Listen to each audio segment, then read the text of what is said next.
नमस्कार मित्रांनो, रुक्मिणी रेसिपीमध्ये आपलं मनापासून स्वागत आहे. आज आपण पाहणार आहोत बटाटा आणि वांग रस्सा भाजी. इथे मी 3 वांगे आणि 2 बटाटे घेतलेले आहेत.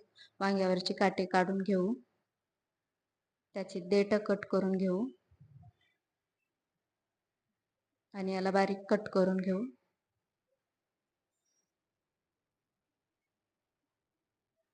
बटाट्यावरचे सालं काढून घेऊ आणि त्याला पण बारीक कट करून घेऊ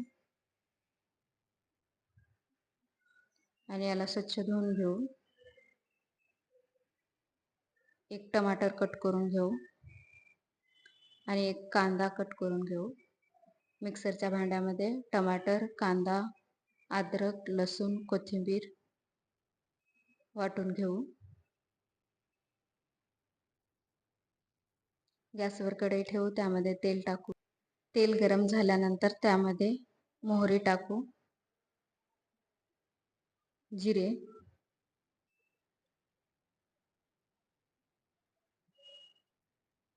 कढीपत्ता,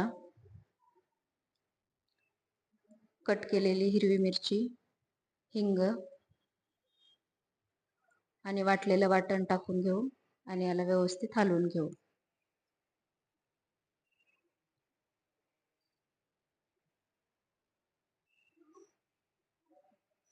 काळं तिखट, हळद, चवीपुरतं मीठ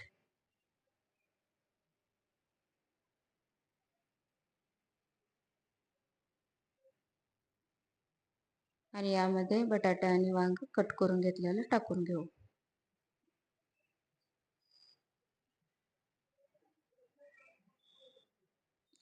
आणि 1 ग्लास गरम पाणी टाकू. याला व्यवस्थित हलवून घेऊ.